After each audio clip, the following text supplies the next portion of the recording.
to the cloud. And there might be people coming in and out to join us. And there's also going to be folks who can't make it today, so we will share this recording with them. I'm really grateful to all of you for taking the time to spend with me today. This is something that I had planned to do in the spring with all of you, but your eagerness and interest in learning more about what the practicum opportunities are is just a great indication of how you value this training. So I'm happy to do this now. I just want to make sure that everyone is aware now in terms of your current, somebody has their microphone on, if you could mute yourself just so that I can, it gives me an echo. So I think you all got the email that I sent about proctors for the remainder of this course and your future courses for Alliant. It took us a while to just make sure that all our ducks were in the row. It was something that I really wanted to do for you for a while, so I didn't think it was a good time to do it because we just recently submitted our APA designation application and we didn't have that in there, so I didn't want to rock the boat. But I did reach out to APA and they concurred that it should not be a problem. So I never really got any replies from anybody, so I just want to make sure that you all got that email. And I also want to ask those of you who have not taken Dr. Ghali's exam to, you still will need a password in Proctor for that. So let me just take a look at the comments. Okay, good. No, I really do understand how challenging some of these things are. And I'm really glad that we're correcting some of those things that make it difficult for you all. And I wish it didn't all fall in my lap, but it has. And I'm happy to do what you need me to do. And so just letting me know, I will do what I can. I mean, I do have limitations. Okay, so there was a question about the exam. Yeah, Arnold, I see your comment, and I think everybody knows that you are required to get a 70 or greater for your average of all of your exams. I mean, this has been true since the beginning of the start of your program. And so if anybody is concerned about passing, and your transcript does not show a numerical value, it shows pass or fail. And so if anybody is concerned about how they performed on that exam, as it has an impact on your final grade, just send me an email. I'm happy to talk to you about it. There was a disconnect between Dr. Ghali and our TA, and I think that there were some computer problems, and I just did want to take this off the table as being on Dr. Ghali's lap in any way, shape, or form, because she sent in the exam. She didn't realize that she had access to it in Moodle, and so the order of the questions had been changed, and as you all know, because you've been taking exams with us for a while now, that there's certain symbols, basically, that the formatting does not recognize. And those are parentheses and quotation marks. And in retrospect and going forward, I'm going to check every exam once it's posted in Moodle before you all have to see it, just to make sure there's no questions. We have worked out that there was a problem with the order in which questions are posted. I think we've worked that out as well. And so, Dr. Ghali wrote a very good exam. I don't want this to reflect on her in any way, shape, or form. I think that there were problems with the way it got entered in, and I guess on my shoulders, since it's not on anyone else's. I should have checked the exam. I've never had to do that for any other faculty or for any other courses, so it didn't dawn on me to do that. I will be doing that in the future. So I don't think it was the exam itself was poorly written so much as those technical challenges that made it not look good. So I will make sure going forward that and I think we've talked about this in the past with faculty, but as you know, things change over time, and they don't remember that they can't use certain symbols or things like that. And so, yes, and her guide was very helpful. That's really good to know, Brady. For anybody else who hasn't taken the exam yet, to please use her material. And I think that, in my opinion, I'm a neuroscientist by training. My opinion is that the material that she talks about is something that 10 years from now is going to be part of everybody's practice in prescriptive, if you're a prescribing psychologist. If you're not a prescribing psychologist, but you utilize this training that you're getting, I think it's really something that you are going to utilize, because you're going to have those patients that even if you're running pharmacogenomic testing on, they have unique biological profiles. For example, I know a man right now who is, I hope, finally getting the treatment that he needs here in Hawaii. But he was on the keto diet, and he was drinking I think 2 pints of olive oil every day before he'd eat anything. And they tried all kinds of medications for him, for his depression, for his anxiety. He ultimately got put in the hospital over on another island, and had to get ECT because things were so out of hand for him. And we really don't know what the effect of that diet is on how any of the medications work. And so I think that it is material that I hope that you will embrace, although it is, in my opinion, in its, I'm going to say infancy. I don't know if that's completely accurate, but it is new in terms of aligning with doing the kinds of trials and studies that when I have you next semester in the spring and we do research and methodology, we're going to talk a lot about that, because for you to base your clinical decisions, what do you do with data that is informative but not something that there's enough data for you to build your conclusions that you're going to make for a patient, right? So we will talk about some of that as we get into the spring course. But for now, I think that I've asked her to do a symposium at APA next year, and we're looking to see who else we might include to talk about nutritional impact on psychopharmacology and neurotransmitters. So I hope that you did gain some knowledge from her material. I think it's very valuable and important. Okay, so anybody who hasn't taken that exam yet will need to still have a proctor for it. And all the proctors did receive the password, but you'll have to do it under a proctor. But going forward and in the courses in the springtime as well, you will not be required to have a proctor. Okay? So let's see. So what I'm going to do is I'm going to go over some aspects of the practicum and the capstone requirements, as well as answer some other questions that have come up in our email chains.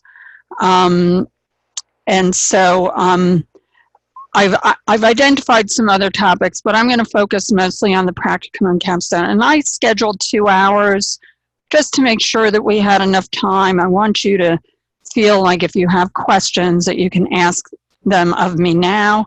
But if you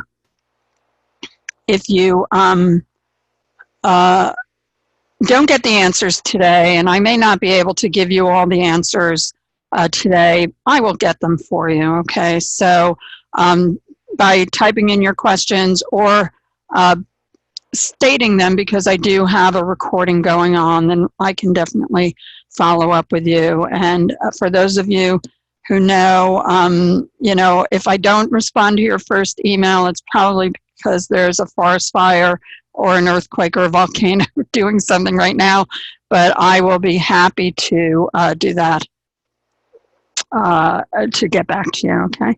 So let me just see. 3 of the questions that were marked incorrect did not agree with information as taught. Well, Arnold, did you email me about that already?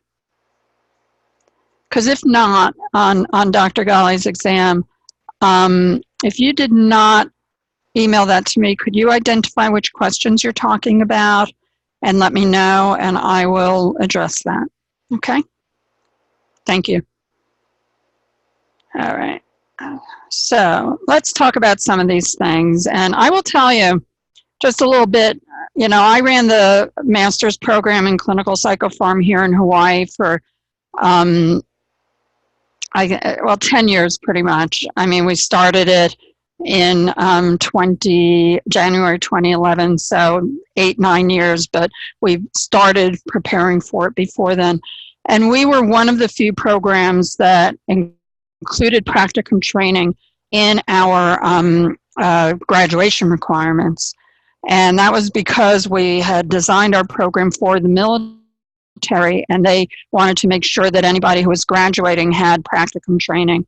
So we actually designed courses that paralleled the practicum experience. As we go forward with future cohorts that are going to be required to have the Alliant practicum, I'm going to build in those experiences because I think they're extremely valuable. What we would do is have faculty from different disciplines join students for their case presentation, and that we actually had students present 10 to 15 cases before they graduated from their practicum, which I think was incredibly valuable experience. So as I move forward, I really look forward to getting feedback from you as to how this practicum experience goes and get input from you for those of you who want to do it. Get input from you as to what you think would be useful in this practicum experience. So just hold on one second, I have to clear my throat.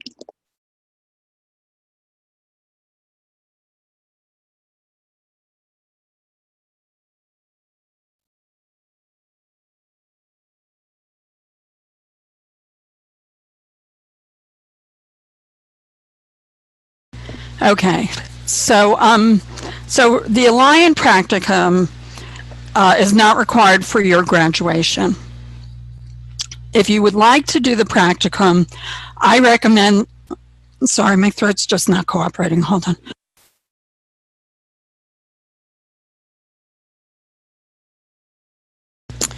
Sorry, I confess I talk too much, so my voice is always going. Yes, so I'm going to get to that, Janelle, in a second. So the Alliant practicum, I recommend that you do it in the summer after you've finished your didactic coursework or within the year after you finish your didactic coursework, okay? If you're going to do the Alliant practicum, then you have to register for 1 semester, and that would be fall or summer usually, fall or spring, but we can offer it in the summer as well. This is the course number, PPH 7810, okay? And I'll send you all these slides once we're done today, okay? So this is for the Alliant practicum, which is what we call a physical assessment practicum.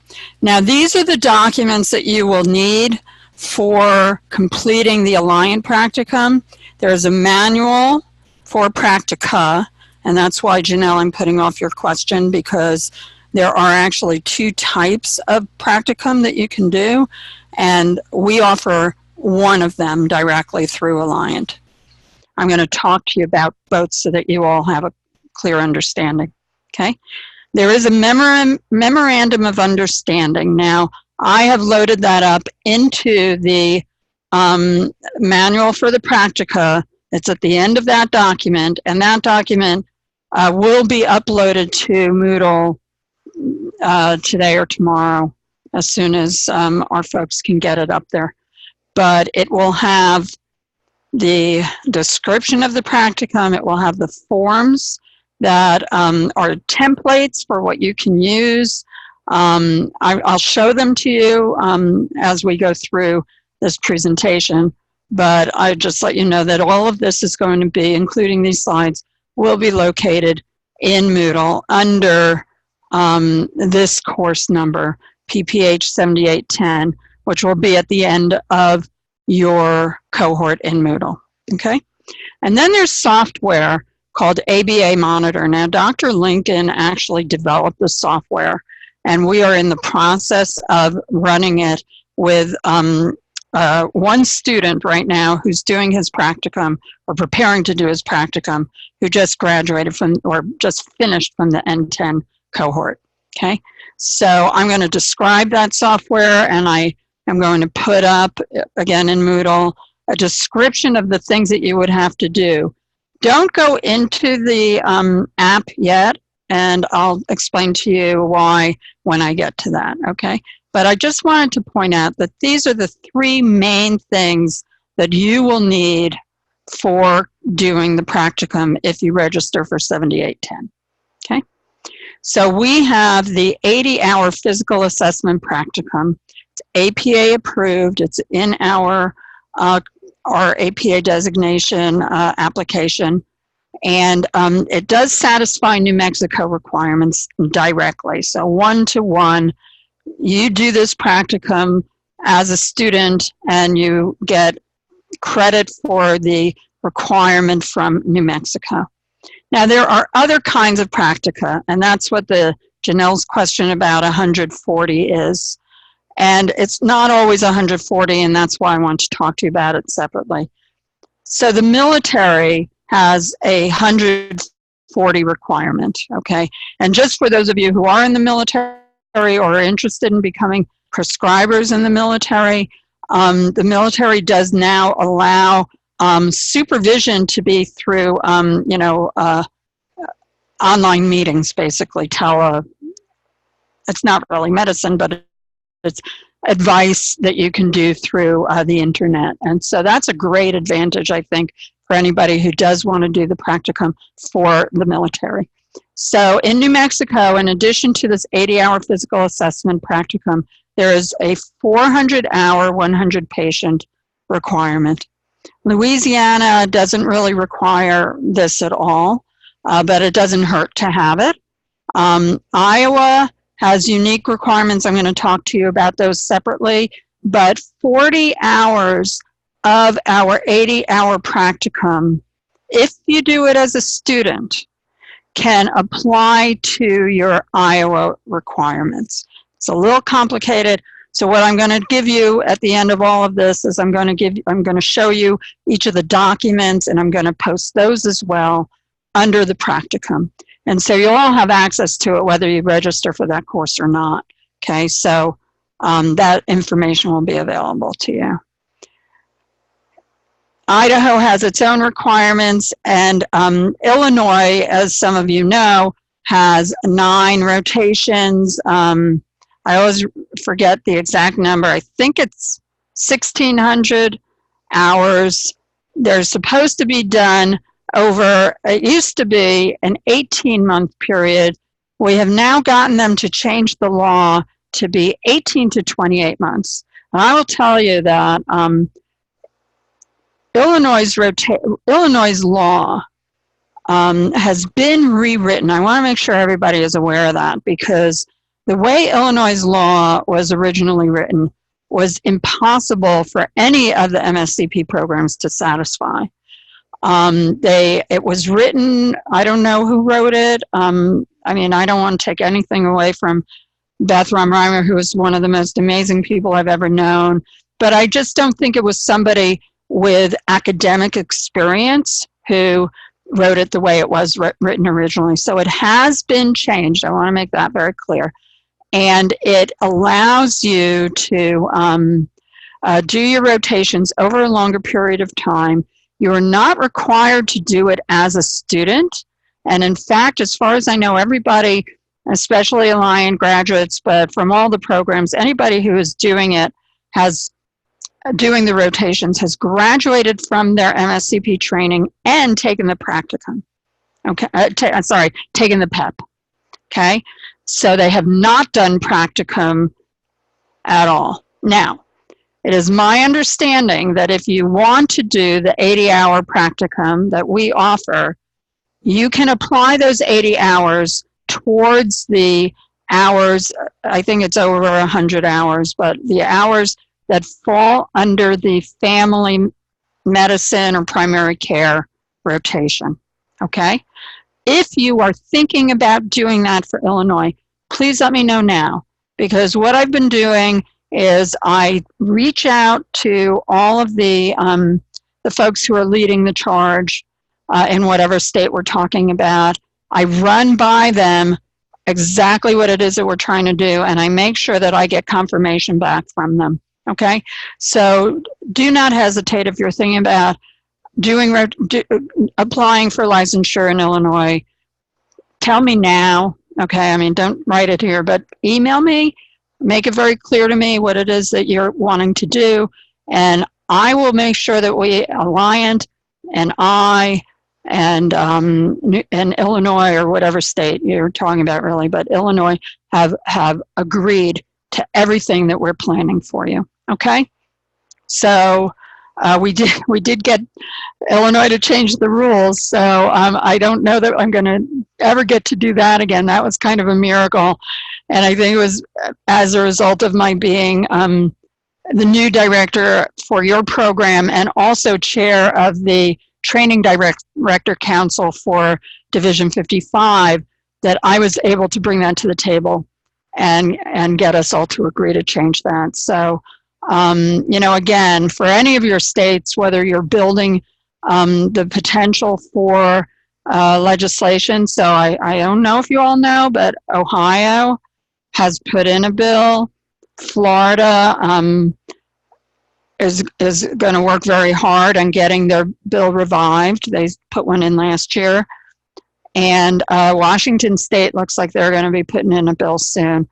Here in Hawaii, we are creating a very novel bill that if it passes, yes, Connecticut, oh geez, let me think for a second, because there was another state, well, Vermont's working on getting a bill, but there's another New England state that I just learned about maybe 2 days ago that also is working on a bill. So I don't know if you all belong to Division 55, but if you don't, please join. Please join now that you're students. I mean, it's free for the first year anyway, but join, because it is the place where our listserv is, where it all happens. And before I move on, just somebody remind me at the end, if you can, to talk about the specialty petition, because I'm one of two main authors on it, and we should be able to pass that this year from Division 55. And that is, by the time you all get your training done and everything, we should have in place a process for board certification for prescriptive authority. So, so somebody remind me at the end. I'll get into that. But I want to just go over the practica and get that done. Okay. Oh, so I'm going to stop my slides here for a minute, and I'm going to show you a little bit of the memoranda. So let me do that. Let me find it. That's New Mexico. I have all the states up. So, okay. So here's the memorandum this is what it's going to look like for you in Moodle. And so it just gives you some background about the different kinds of practica that I'm talking about. Now, regardless of whether you do your, what I call the medication practicums, that's the second one, and each state, of course, has its own requirements. So they're not all 100 patients, 400 hours. That's true for the military and health service, human health service, and for New Mexico. But other states, and I know that Ohio, for example, is going to have 1,000 hours. And so each state, and I'm going to put together something for you. I'll put that again in the practicum slot for your cohort. Each state has very unique criteria. I'm actually trying really hard through Division 55 to come up with some uniformity. Hold on.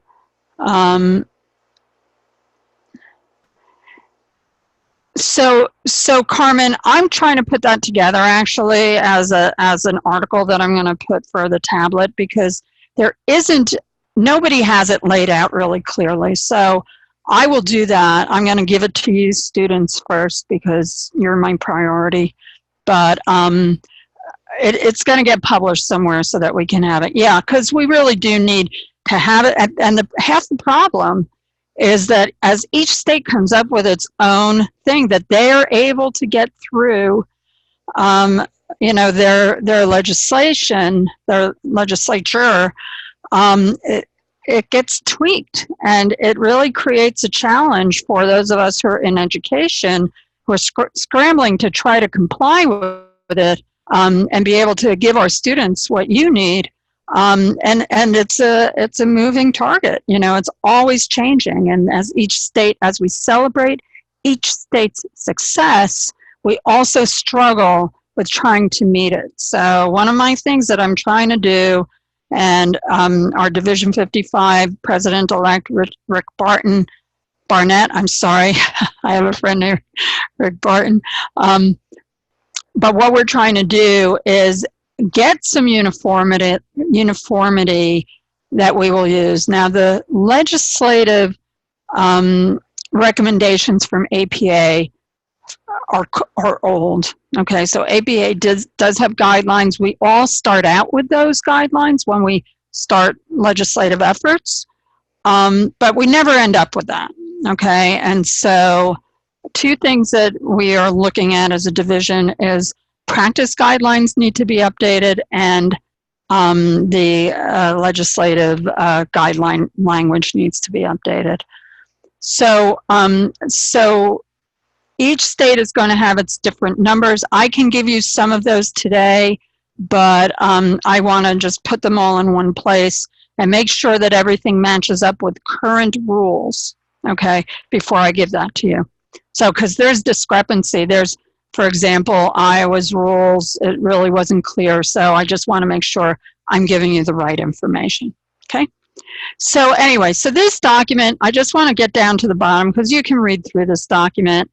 What we are giving you are the things that you can use to satisfy our practicum requirement. Hold on.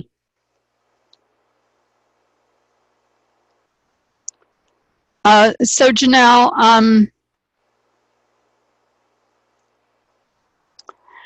Janelle, it's a really good point. So Janelle's concerned about that the supervised practice won't satisfy other states. Well, that's why what we're doing right now is just the 80 hours. Now, if your plan is to practice in California, now California has very active efforts underway to get legislation introduced in there. It is larger. I mean, even Illinois, it is larger in many ways than any other state is faced with. I mean, Texas has its own challenges, but for California, you just have so many different issues that you have to address, and it's going to be very expensive in terms of lobbying efforts to get it done. So we don't know what it's going to be written as. Oh, good. Okay, yes, of course, you're on that.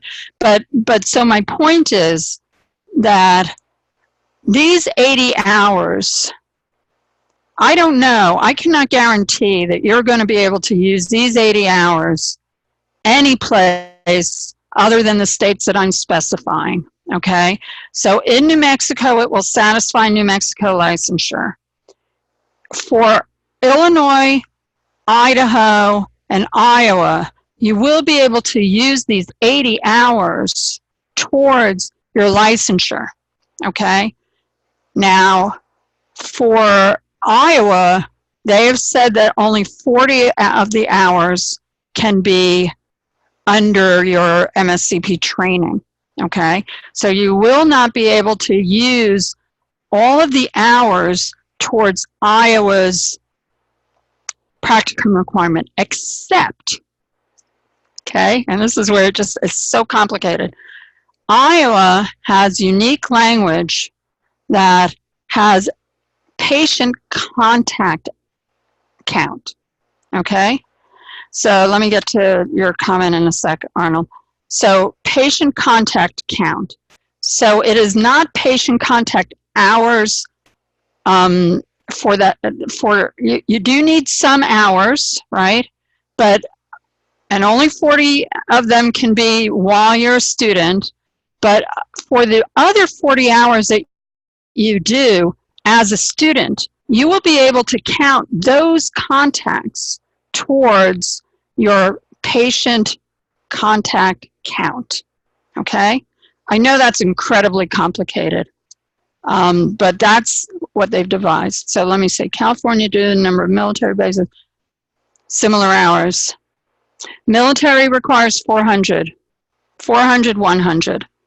So, and it would be nice, it would be great. We thought here in Hawaii that that's what it would be. Our last Hawaii bill included an additional 100 hours of homeless and low-income service. And then we added on an 80-hour practicum. So here in Hawaii, if we stick with that, you would be able to utilize the Alliant practicum towards Hawaii. Yeah, yes, and so I'll be honest with you, I had a student in Guam who did 2 separate practica. She was not required in my program to do it, but she did 2 separate ones. She did 100 patients in 400 hours in both, even though if she tried to get licensed in New Mexico, which I think is what she was considering at the time, she ended up doing way more than 80 hours. So because it's such a moving, the playing field is changing like every day. If you want to do practicum in the, I would do the physical assessment practicum first, and then I would start the medication practicum, and I can guide you through that if you really are eager to get that started, as soon as possible. I personally think that you need to finish all of your didactic work before you do that, and I'll tell you why. You are going into this. Yes, hold on, Carmen, I'll get to that. So you are going into this experience as an ambassador for prescriptive authority for psychologists as much as just for personal knowledge, okay? Our experience for the few people from Alliant who have done practica, we really just have a handful so far, but every one of them, the feedback from the provider who oversaw them for that physical assessment practicum said that it gave them a much greater appreciation of the training that you have. You are going to have material coming up in the spring from Dr. Brett Moore. and Dr. Brady, who you're also going to have later on this semester. Dr. Brady is a psychiatrist, and these people are really going to give you insight into interprofessional relationships. They're going to give you insight into how to begin to marry all this didactic material with actual clinical practice.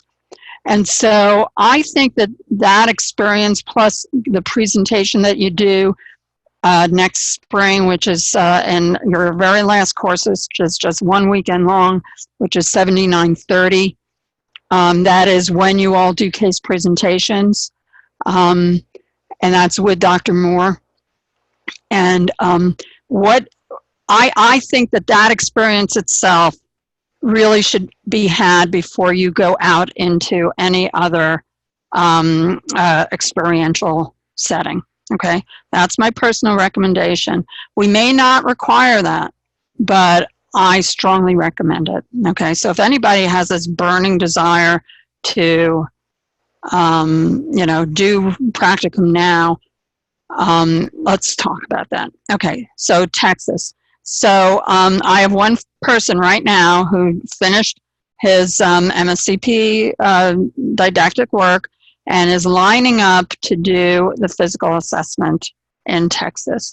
He actually has 3 practitioners who he wants to work with, okay? One's a neurologist, one's a primary care physician, and I can't remember right this minute the third one. So he is giving each one of them the memorandum, the MOU, which I'm going to show you in a minute, to sign as an agreement between Alliant and your practicum site.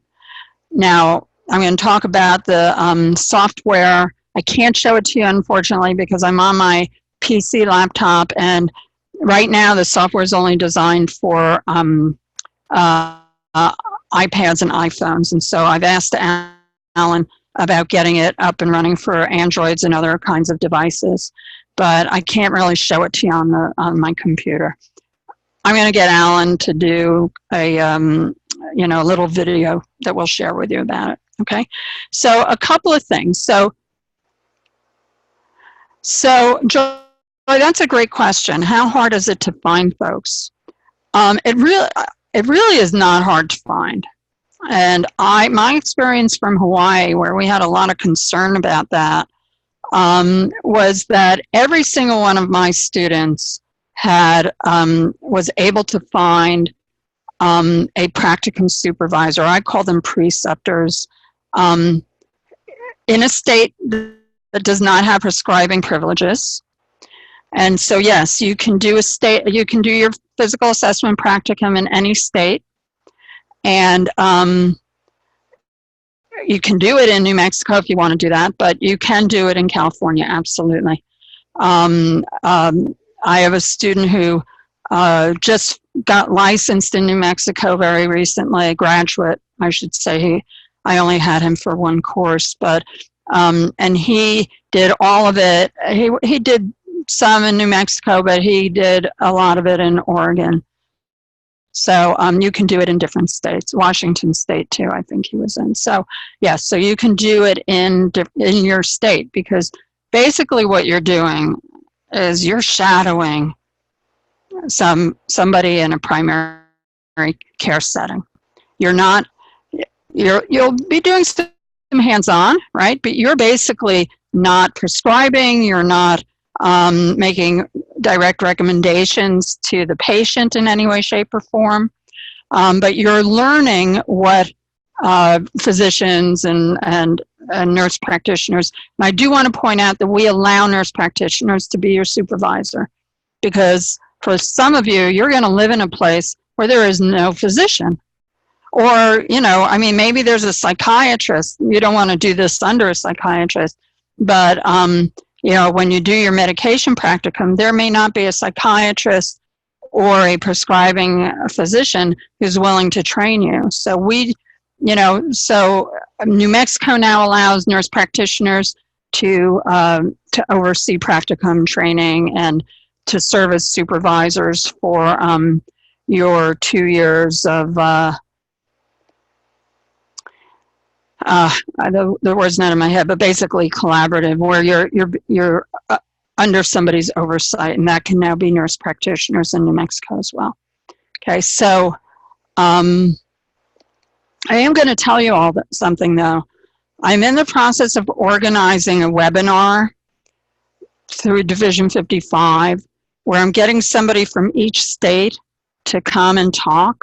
And so once that's set up, I'll let everybody know about it, because you will have that chance. You know, you're asking me questions and things. You'll have the chance to communicate directly with those people, and we're going to address all of these different nuances in the different states. Okay, so just so you know, that is coming down the pike, and it'll be a free CE. Okay, thank you, Janelle. Either are you going to move mountains to get to New Mexico? I am going to tell you all something. There is a, if you're willing to travel and move someplace for a while, in the Indian Health Service, I don't know if you know Alan Ostby, O-S-T-B-Y. I will send an email out to all of you from Alan. If I don't think I've done that yet. But Alan is willing to do practicum training. He's willing to give you loan forgiveness. He gives a great salary. He is in, I think it's Wyoming, so you have to be willing to live on an, to do service on an Indian reservation.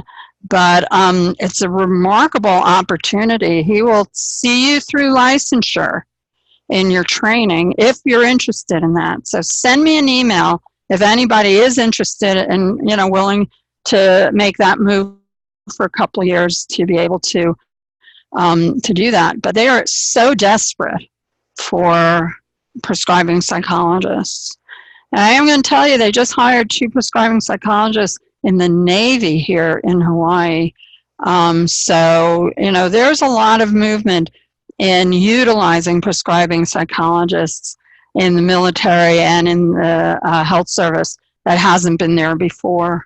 I also am working on enabling folks to work within the FQHCs. If you're not familiar with those are the federally qualified health centers. They are federal, and this is where the tricky part comes in. They are federal. They have federal oversight. Okay, but you have to have a federal domain, is the word that they use. So it actually has to be a physical site that is federal. It's got to be, the physical location has to be recognized as being federal. So I'm working on figuring out where we have those sites in the country that they're actually on federal property. And once we have that, I will unleash you to the FQHCs, because it is a great opportunity. Yes, and they are everywhere. So, but just so you understand, if I don't respond to an email right away, it's usually because there's like some fire burning that I just got to deal with right that minute. So keep on me. I will respond. But if you just email me, and we will, make these mountains move together, right? So let's do that. So okay. So I just want to get through these practicum documents, because we've been here about an hour and 15 minutes. All right. So I'm going to ignore the comments for a minute, but I will get to them once we're done.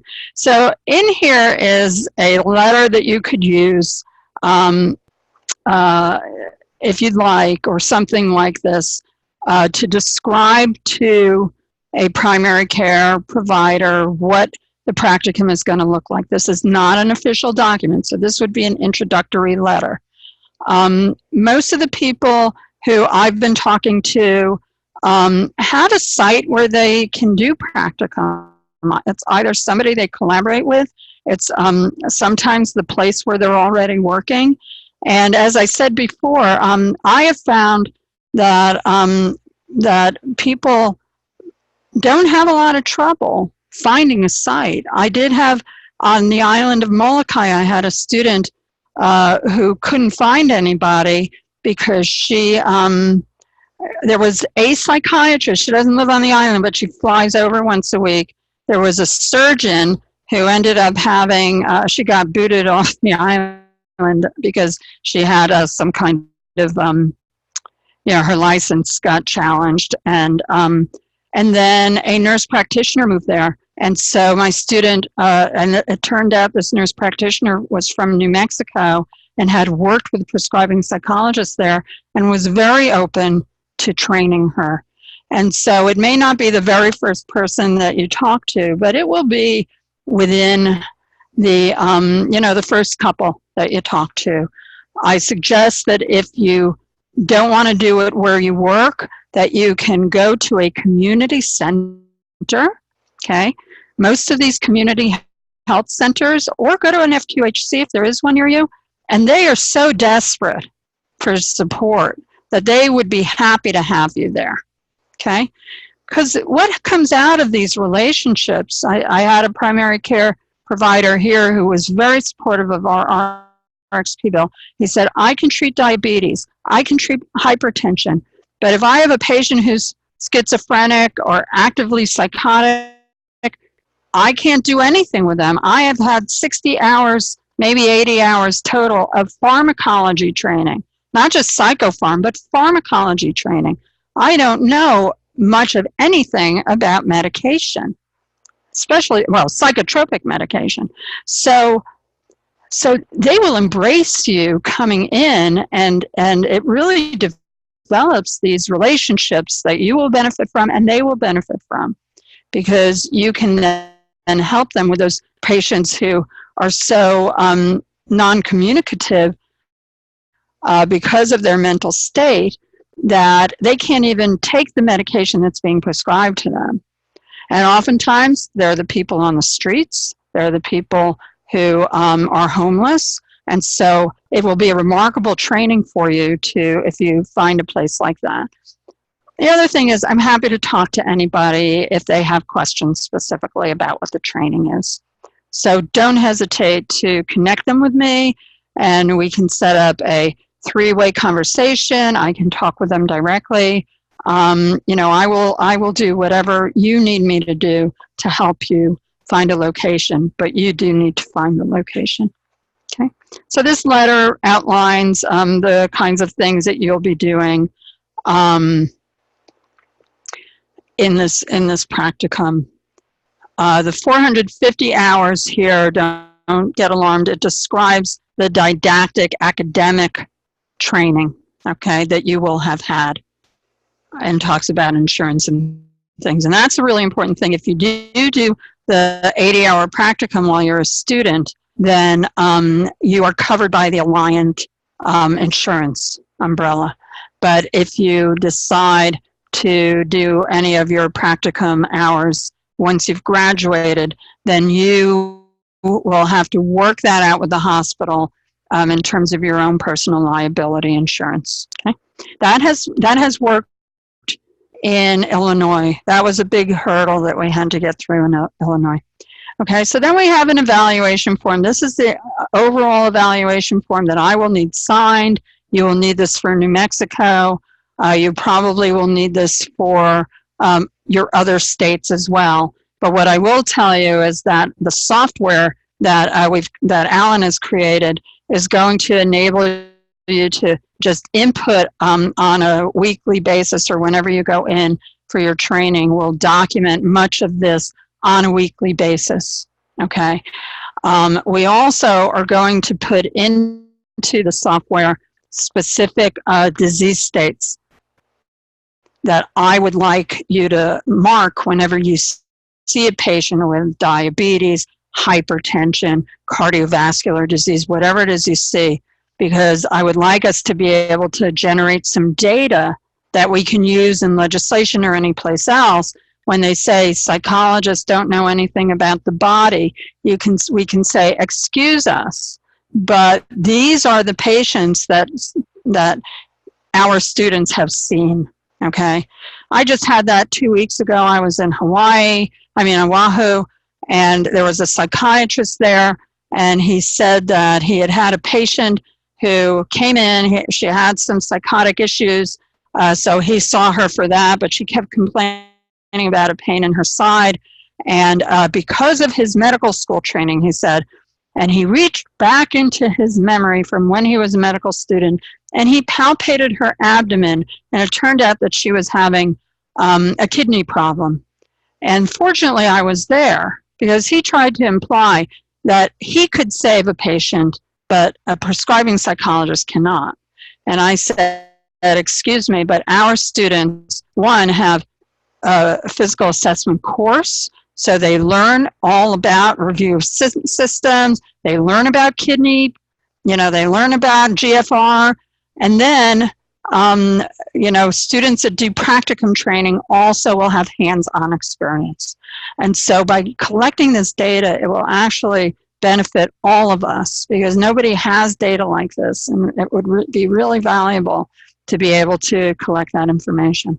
Anyway, so I digress again, but this is the form that you'll use for this. Is certainly meets New Mexico requirements and will satisfy us being able to demonstrate, because it will have signatures for you. Okay, and then this is the evaluation form that has to get signed by the clinical supervisor or supervisors if you have more than one.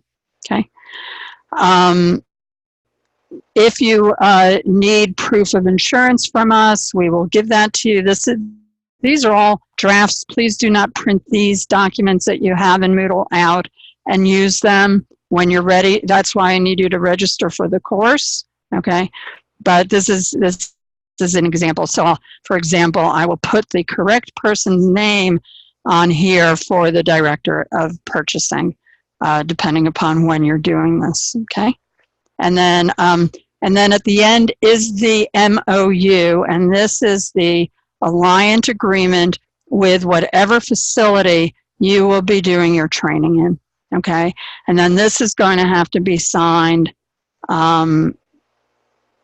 Let me just get to the bottom. And it's a legal binding contract. This will be signed by me and probably our provost or somebody else from the university, as well as, this particular page is for if you terminate.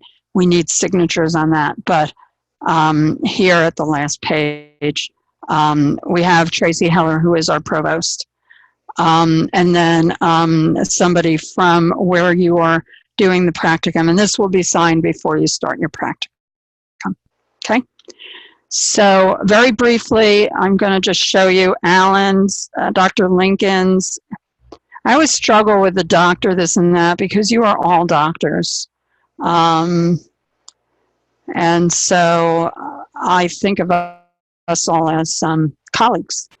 But anyway, so Dr. Lincoln, I will say for the purposes of what we're doing today, I will, this is the software that he's designed for this very purpose. So, so you'll download the app and you'll register, and this is where you can't do this until you are registered for the practicum course. And so we'll give you a password. You'll set it up. You'll go in, and basically it's just an app like any other app that you would use on your device, and it's going to have each of the APA requirements for practicum training, and that's essentially what was in that letter that we looked at before. And so you're not going to do each of those criteria every week, right? But by the time you're done, you will have done 80 hours worth of something of each category. Okay, there's no and here, let me just pull that up. So I think it's in the document we were just looking at. So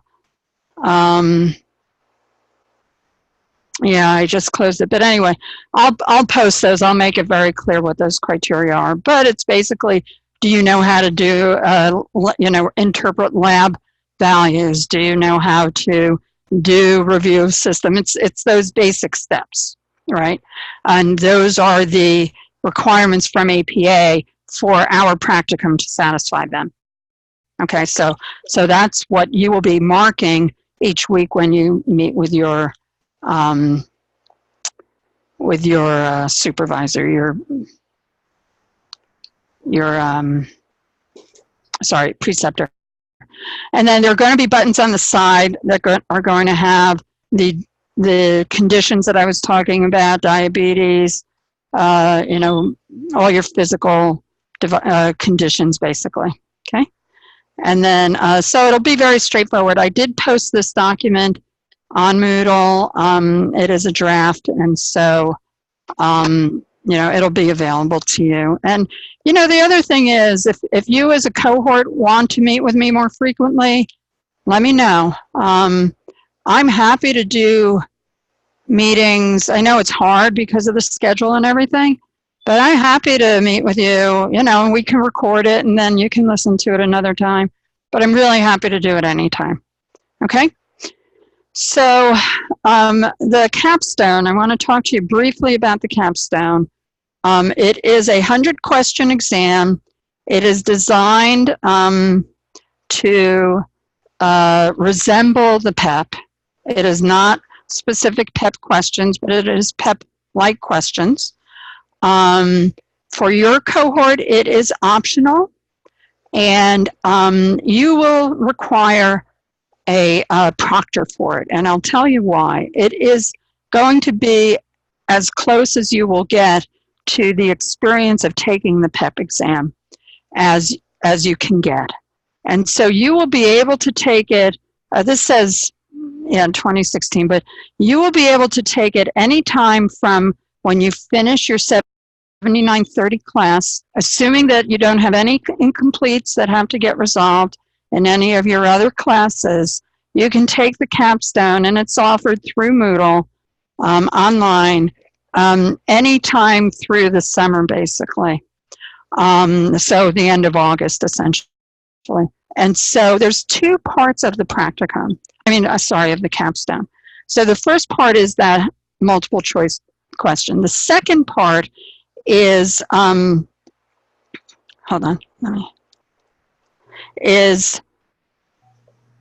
writing up a patient as you would if you were doing a case report to somebody. Now, it's preferable that you have a live patient that you're doing, but some of you don't have patients that you can get the medical records for. And so if you need a patient, either we can provide you with an example or we can help you come up with the criteria that you would use to be able to satisfy this requirement. Okay? So some students have used the case that they worked up for the 7930 course. That's your case presentation course with Dr. Moore. But the capstone requires much more detail on medications, on disease description, and things like that. So for those of you who are interested in taking the capstone, again, let me know. If you're thinking about doing both the capstone and the practicum, send me an email. Passing the capstone and passing the PEP. So Janelle, to be honest with you, I think we've had 3 students who have done the capstone so far. So I don't have those data, but it would be very valuable data. The other thing is that, as most of you should know, ASPPB is now our oversight organization for the PEP, okay?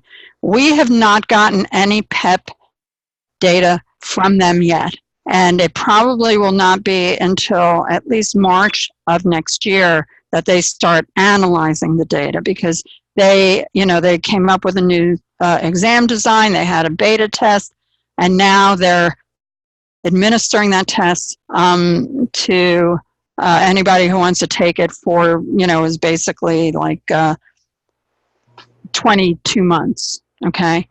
And so when they come out with that data, we will be able to access that information for each program. And we're going to have to utilize those PEP scores in our future applications to APA.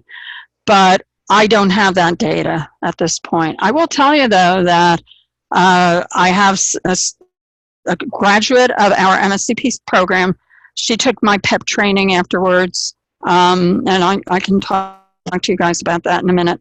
She did the capstone, and she just passed the PEP like last week, and she said that taking the capstone was very helpful. So that's all the Alliant student-based information that I have it is good to hear. And it was Brady who was asking that. If you choose to do okay. Yes, so Brady, that's an excellent question. I would like to say that if you fail the capstone, that you contact me and I will let you take it over, because there will be, if you do it, there is a mark on your transcript, okay? Now, we will still award you the degree, but if you do it, it will be on there, okay? So I will let anybody who takes it and fails take it over, yeah, okay? And anything along those lines that I can help you with, I mean, I would like to see as many of you take the capstone, because I really do think that it's a good training opportunity for you. But I really want to see everybody succeed. I mean, I live and breathe to get prescribing psychologists or people trained to be prescribing psychologists everywhere around the world. Matea, that includes you. You know, and that is what I do in my life. I mean, I really don't do a whole lot else. And so anything that I can do, I welcome feedback in terms of what your experiences are, how we can make them better, and how we can make this program better. But make this a field that people want to be part of. So I think I'm going to stop here. Unless there was, let me go back. I know that there was, I think it was Arnold who said something that I wanted to respond to. Let me just say, and type in other questions. So Arnold says, my office provides service to Balboa Hospital. Oh, how interesting. So Arnold, find out for me if it is an FQHC and if it is on federal property.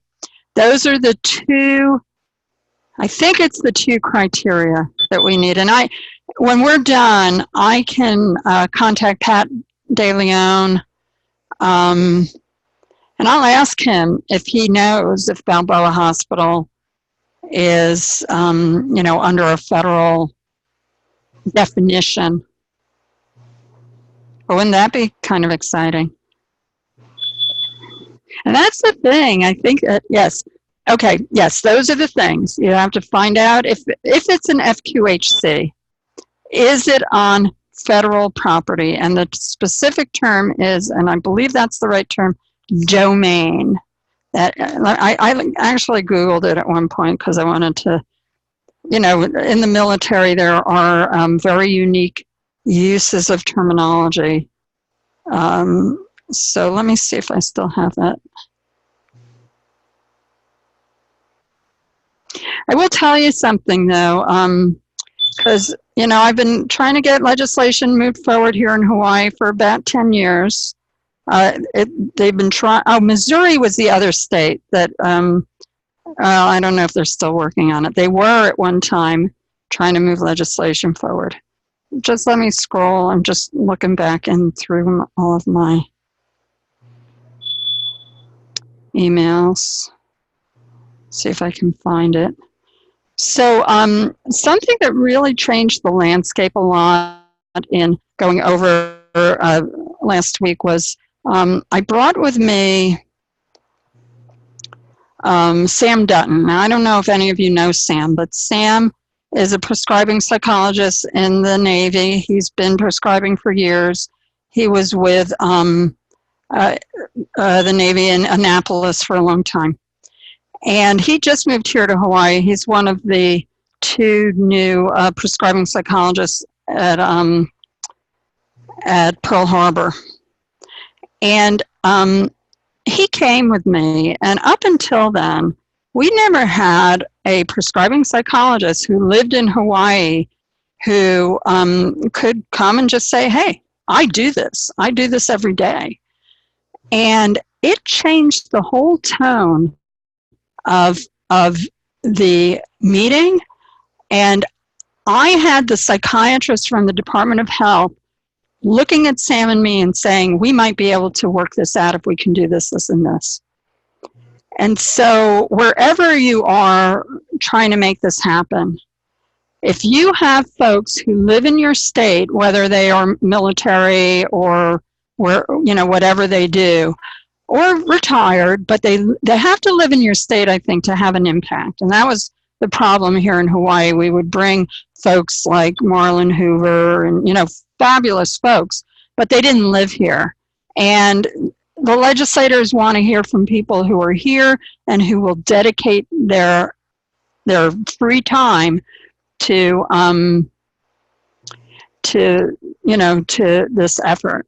Okay, so wait, says Arnold says, okay, so wait, for Carmen, I assume that the best practice to complete it at the state where we want to be licensed. What if we move states? So Carmen, I don't think it has to be in a state where you are licensed. For example, I had a student who got Hawaii training through Tripler Army Medical Center. He got our MSCP.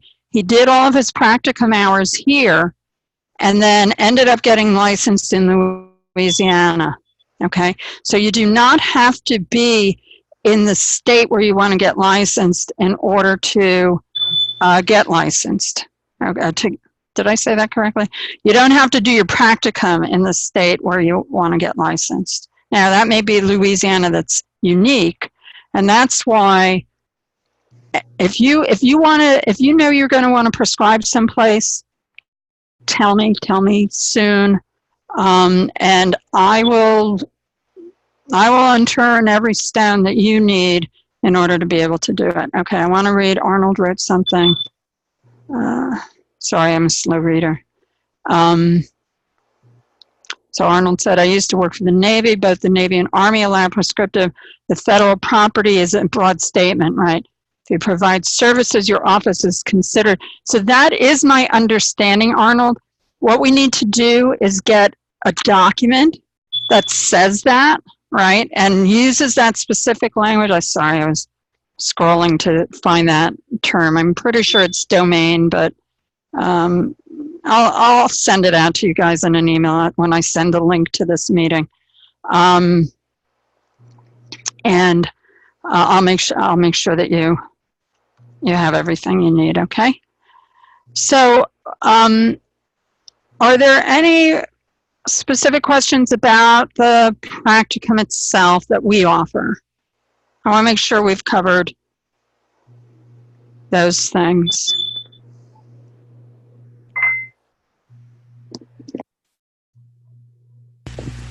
Any other questions in general? Yeah, you have to find the site, I think. And like I said, I'll help. My pleasure, Brady. I do have an open door policy. So Arnold, you were a prescriber?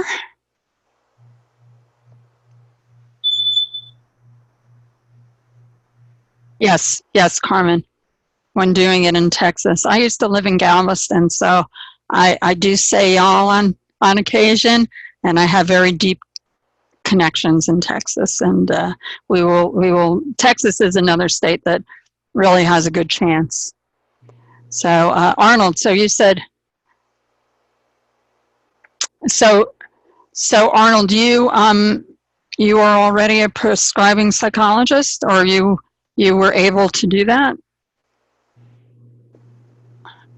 I didn't know that. I know there was that other kind of training that the Army had at one time. Did you go through that training or get the certificate? You were given permission by the Army. I do have a couple of graduates from here in Hawaii who did that as well and never actually took the practicum, but I don't think it ever hurts you. I mean, they did the practicum, they didn't take the PEP. So, cool. Well, let's get you through the degree. And any way I can help any of you. Any other questions about the courses or the program itself, you can ask me now or, when you just email me. And, it would really help me, because I do get, I'm a little embarrassed at how many emails I have, but I get a lot of emails every day. I'm sure you all do. So if you could put in your subject line, if you're letting me know you want to do the practicum and or the capstone, put that in the subject line so that when I go back and search, hold on, to make sure I've got all of you, you let me know that, okay? So I'm going to talk just for a minute about PEP training. Right now, I do private PEP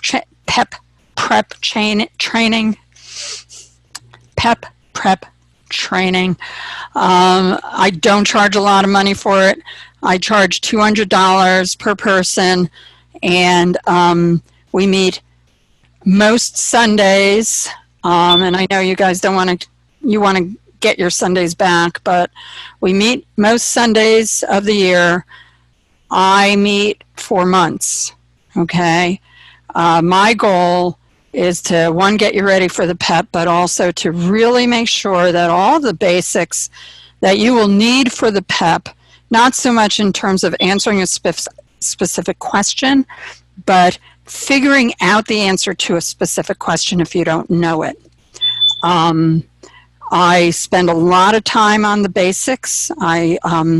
This is, I don't know if you all know, but we have changed the format of the aligned program. You are actually the last cohort that will ever be in a semester format, the one that we've used. We are now moving over to a term system. That's for the N12 cohort started this. And they have, each course is 8 weeks long. It's 3 credits, 3 units. And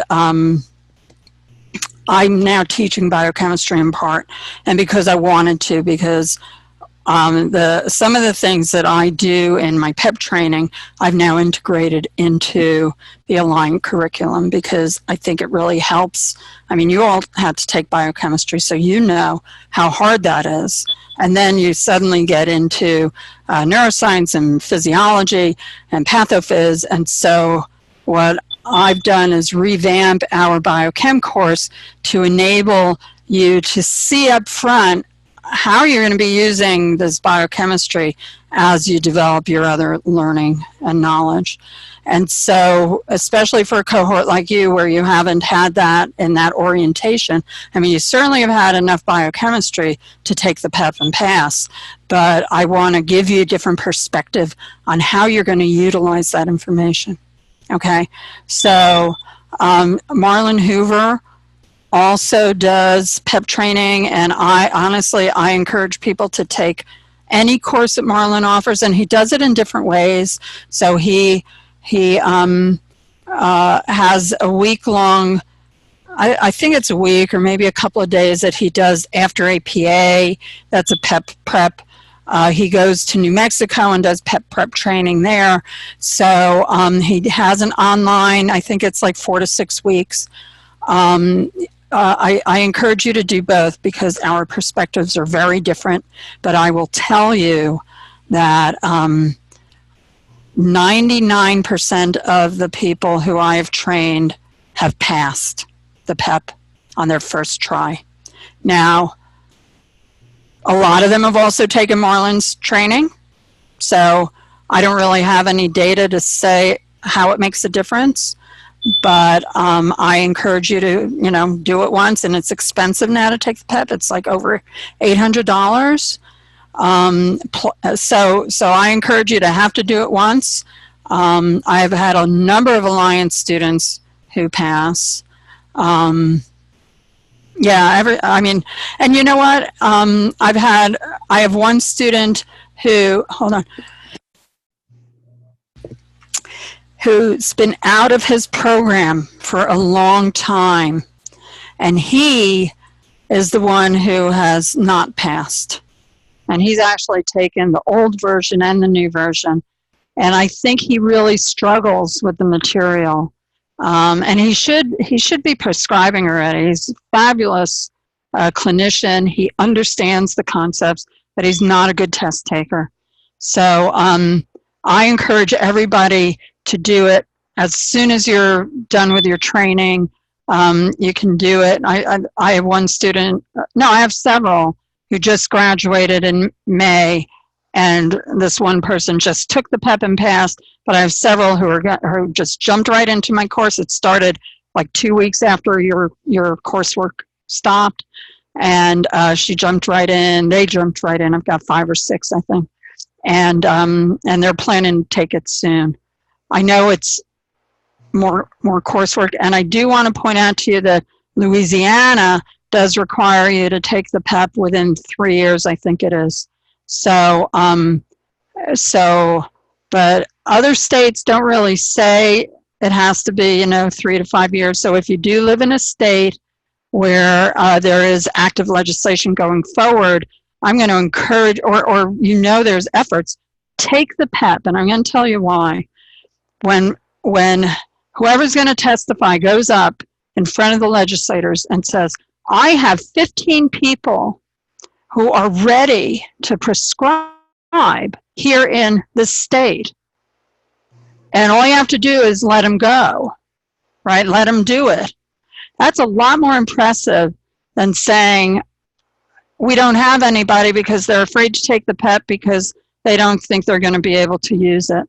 So I'm not saying you have to do that, but, just from the perspective of always keeping our eye on that prize of getting licensure in more states, I think the more people who have it, the better off you are in your state, okay? And it's a grueling experience, but I think it's a valuable experience. And they rewrote the PEP. The questions are a lot better. There's a lot more clinical orientation to the questions. And so, I encourage you to do it. All right. So any other questions? Good. Yeah, I'm excited to see you all moving forward. If you ever have any questions, you let me know. And if anybody has any question about the CEs, we got a bunch out. I have to finish up the objectives. Great, thank you, Janelle. I have to finish up the objectives for your earlier courses. I've got a couple of flyers that I'm putting out right now, and then I'm going to get those done. So certainly sometime in October, you'll have the rest of them. So, okay, great. And, Joy, I'm actually doing an orientation for each new cohort now. And, so I've been in this job a year. It's hard to believe it's only a year. But I am trying to, and thank you for that feedback, and I'm trying to do that. And I never wanted you to feel like I was unavailable to you, but, I'm happy to do that. I'm going to see you in 7920. And if anybody wants, and I am going to, can we do that? I want to go over the spring semester. I know it's getting late, but I just want to do that because I know that was an issue. I know, and Joy, I know that it's always been a challenge. And now you're going to be looking into the deep recesses of my computer, but just give me one sec. Spring. I believe that this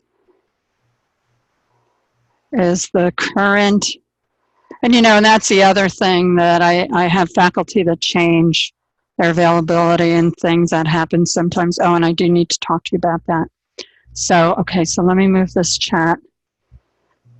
And so, yeah, but Joy, I am agreeing with you 100% that I will do better at that, okay? So this is, let me see, this is not your cohort.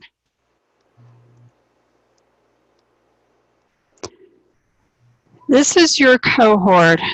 Is this right? Yes. So luckily in the spring, two things. Dr. Tackett, you don't have Dr. Tackett. And Dr. Tackett in the fall just has a lot of personal commitments, and that is what caused the challenge in this current semester for scheduling things. But this schedule, that's the other thing. I thought that you all were getting these schedules in June. I didn't realize that you didn't know what the schedules were until class started. And so I apologize for that. I thought Janelle or somebody was sending that out to you when you registered for courses. And so for the spring term, I will be much more proactive on that, okay? I don't know what I don't know.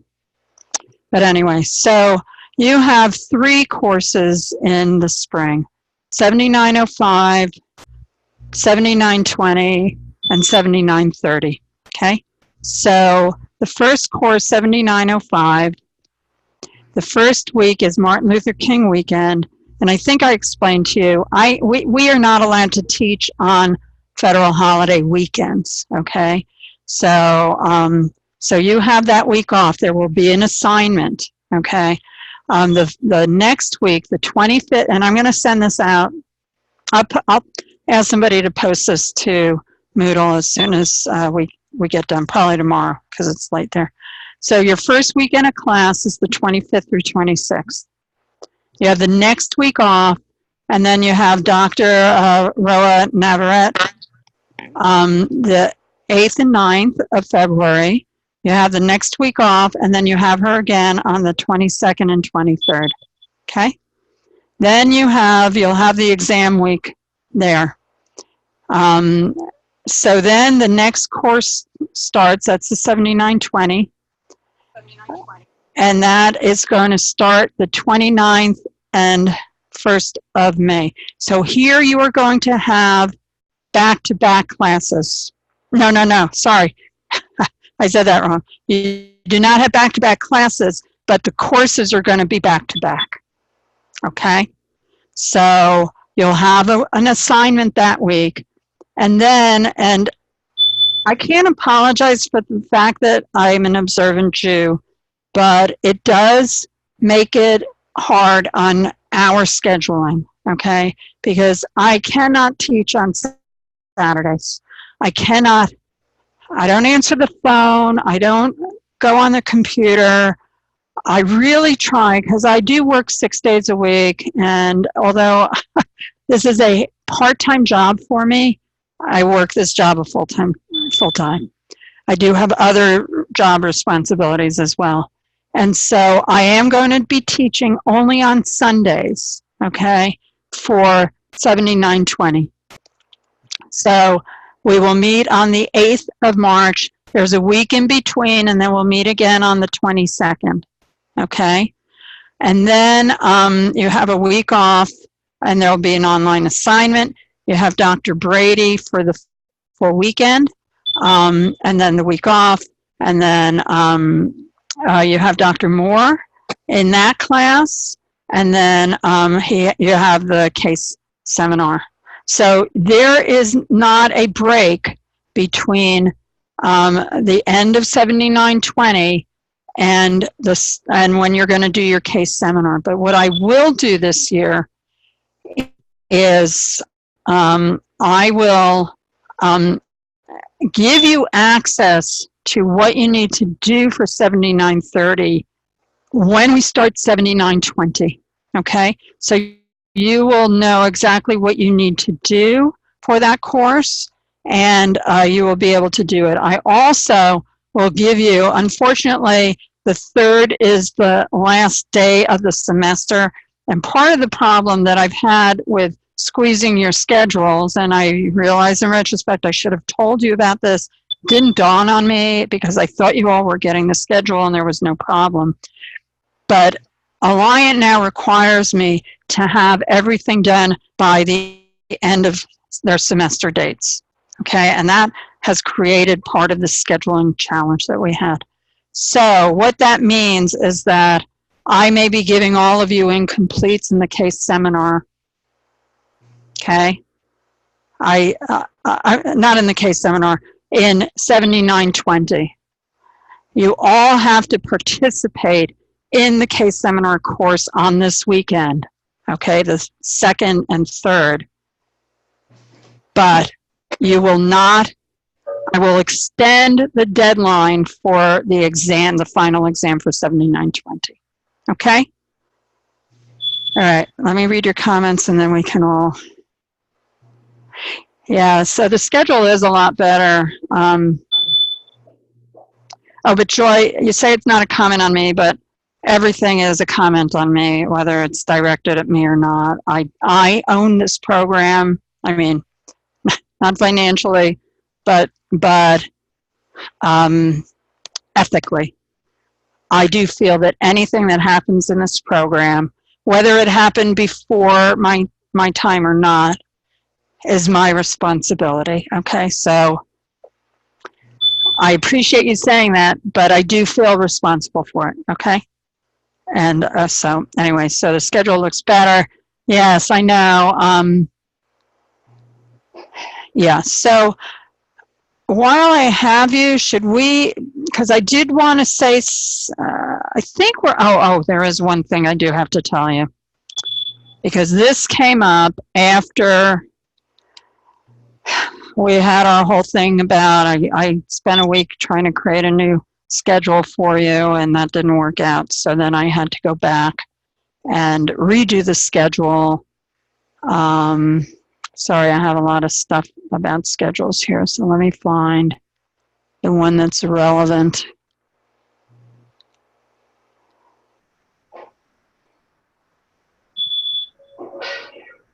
Sorry, just take me a minute to find it. Oh, I'm tired. Okay. I think this is the accurate one. That's fine. Because I did have one problem with going back to the original schedule. So let me show you what that is.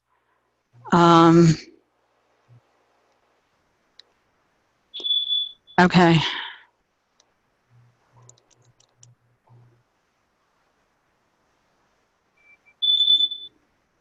Dr. Strata. When I went back to everybody else, they were able to go back to the original schedule. But Dr. Strata, between when I had changed it and when then we asked to go back to the old schedule, is no longer available on the November 1st and 2nd. Or 2nd. Wait, let me make sure I have the right dates. She is no longer available on the 16th and 17th. She is available on the 7th of December. So what I have recordings of her material. That's what kind of gave me the idea of doing recordings for the other ones to fix the schedule before. I'm going to post her recordings so that you can listen to them. For the purposes of CEs for her material, you'll have to go in and listen to it. You don't have to do it on those dates, okay? But you will have to do it, and I will have a record that you went into Zoom and listened to the whole thing, okay? So for her lectures. Now, she will be available, I think it's a couple of hours on the 7th. to go over any of that material that you have questions about, okay? The final exam for this course, I just want to explain something to you. When I give you incompletes for a course, it becomes such a paperwork nightmare that if you can take the final exam by midnight Pacific time on December 8th, please do.